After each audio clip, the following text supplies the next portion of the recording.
Alhamdulillahi Rabbil Alameen, wassalatu wassalamu ala Rasulillahi wa ala alihi wa sahbihi ajma'in. Amma ba'd. Assalamu alaikum wa rahmatullahi wa barakatuh. So we discussed saying Sami Allahu liman Hamida and getting up from Ruku and raising the hands again. After saying Sami Allahu liman Hamida, we say Rabbanaa Wa Lakal Hamd. Ibn Qudama, he mentioned the other dua as well. So after saying Rabbanaa Wa Lakal Hamd, we can add to it and say Hamdan Kathiran Tayyiban Mubarakan Fi. Now, what is the hukm on saying Rabbanaa Wa Lakal Hamd? Is it wajib, is it mustahab, or is it an arkan of the salah? According to the majority, including the Shafi'i, the Malikiya and Hanafiya, this is mustahab. This is the sunan of the salah. This is from the sunan of the salah. As mentioned in Muqtasar Quduri, in Muqtasar Khalil for the Malikiya and in Al-Majmu' for the Shafi'i. This is what we find in these madhahib. According to the Hanabila, saying Rabbanaa Wa Lakal Hamd is wajib, like saying Sami Allahu liman Hamida. So meaning in salah, if you forget accidentally to say Rabbanaa Wa Lakal Hamd, your salah is fine. But if you remember, you have to do sujood sahu. And if you left it out by purpose, then the salah is batil according to the Hanabila. Shaykh bin Baz, rahimahullah, and others also took this opinion, as you may find in the different books. Shaykh Uthaymin in Sharh al-Mumti' mentioned this being opinion of the Hanabila, and he gives evidence for it. He says Prophet ﷺ never left it, but others can refute this and say Prophet ﷺ doing something doesn't necessarily mean it's wajib. But then Shaykh Uthaymin presents another dalil, which is a hadith of Prophet ﷺ when he gives the order of what to do in salah. He says when Imam says Allahu Akbar, you should say Allahu Akbar. Now this shows that the takbirat in salah are wajib. And when he says Sami Allahu liman Hamida, say Rabbanaa Wa Lakal Hamd. Here Prophet ﷺ orders us to say it. So there are some benefits from this issue that we can get, inshallah, as an opinion of the Hanabila, that for the one praying behind the Imam regularly, when you're praying your own salah, saying Sami Allahu liman Hamida is wajib. But for the one praying behind Imam, there is jawaz to leave it, because here Prophet ﷺ said to say Rabbanaa Wa Lakal Hamd. So when Imam says Sami Allahu liman Hamida, he didn't say Sami Allahu liman Hamida, like he did when Imam says Allahu Akbar, you say Allahu Akbar. But he said when Imam says Sami Allahu liman Hamida, say Rabbanaa Wa Lakal Hamd. So for the one praying behind the Imam, it's enough for you to say Rabbanaa Wa Lakal Hamd. But if you're praying by yourself or you're an Imam, then you must say Sami Allahu liman Hamida. Another benefit is, this is an order of Prophet ﷺ. Now, not every order is wajib. There are times where Prophet ﷺ orders something and maybe it'll be mustahab, but then we need to have proof for that. But here, as Shaykh Uthaymin mentions, because Prophet ﷺ never left saying Rabbanaa Wa Lakal Hamd, I don't know of any hadith that say he ﷺ didn't say it and he ﷺ ordered it. Then this shows that it's wajib to say Rabbanaa Wa Lakal Hamd. 4 ways you can say Rabbanaa Wa Lakal Hamd. One of them is Rabbanaa Wa Lakal Hamd, Rabbanaa Lakal Hamd, Allahumma Rabbanaa Wa Lakal Hamd, Allahumma Rabbanaa Lakal Hamd. All 4 of these have been given jawaz in the books of the fuqaha.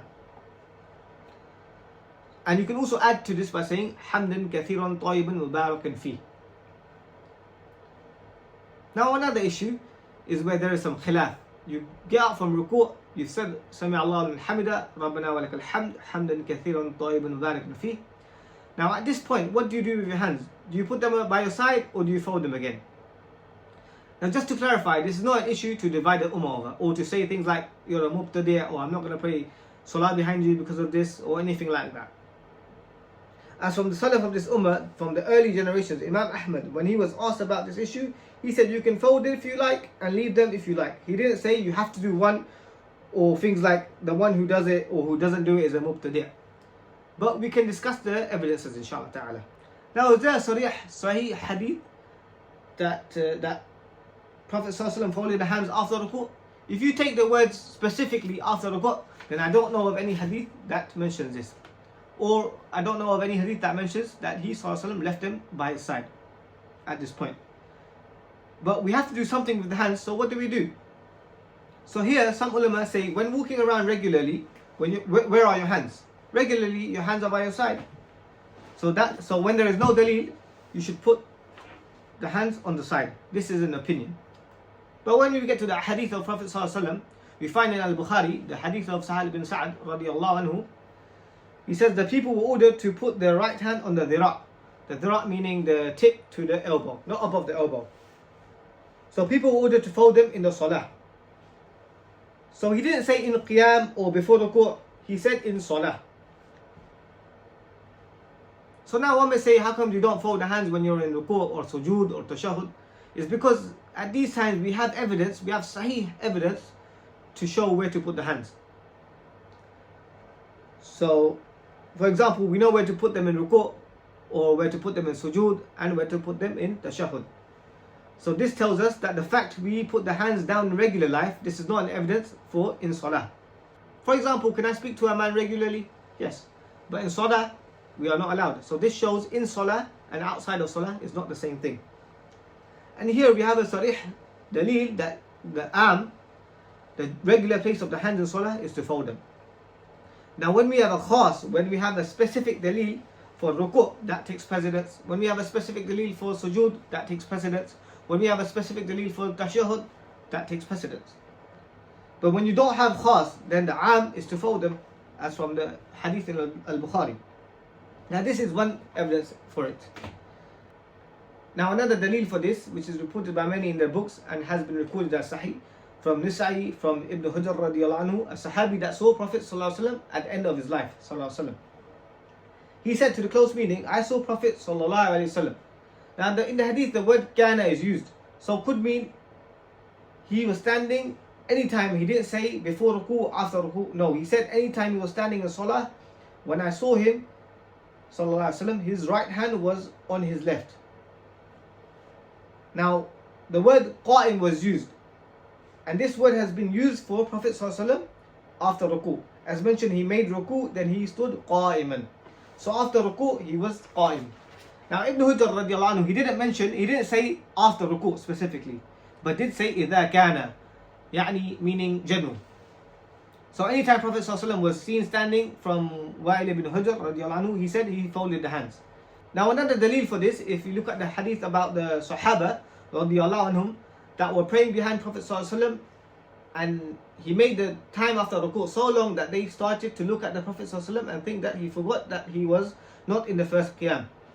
So the Sahaba, they said Prophet ﷺ stood up from ruku and he stood for so long that we thought he had forgotten and he was thinking he's in qiyam before ruku. Now this dalil, this hadith may require some thinking. So if Prophet ﷺ had his hands down and that was a difference, because they were looking at him and seeing his hands were down and would have known that he didn't forget. For example, if they were looking at him and they saw him and they saw him that his ﷺ's hands were down, they would have known, or they would have thought that they would have known that he hadn't forgotten, but only if his appearance was the same before ruku' and after ruku'. So the Sahaba thought that he had forgotten. Now the last dalil for this I would like to mention is from the Musnad of Imam Ahmad, which is a narration of Wa'il ibn Hujr radiallahu anhu. He says, to the close meaning, I saw Prophet ﷺ when he started the salah and says takbir, he raised his hands close to his ears. Then he raised the hands when he was making ruku'. Then after ruku' he said Sami Allah liman hamidah and raised his hands, and after that he says, and I saw that Prophet ﷺ had his hands folded in salah. So now if there was a difference, it may have been pointed out, but if there's no difference, then even in tartib he mentioned it after ruku'. So looking at these evidences, we can see why some ulama took the opinion to fold the hands again after ruku'. So it seems the stronger opinion, and Allah subhanahu wa ta'ala knows best, is after ruku' you fold the hands as you did before ruku'. But however, if someone did lead them by the side, the salah is still fine inshallah ta'ala. And it's not correct to say that this is bid'ah for the one leaving by the side and for the one folding them. Jazakumullahu khairah.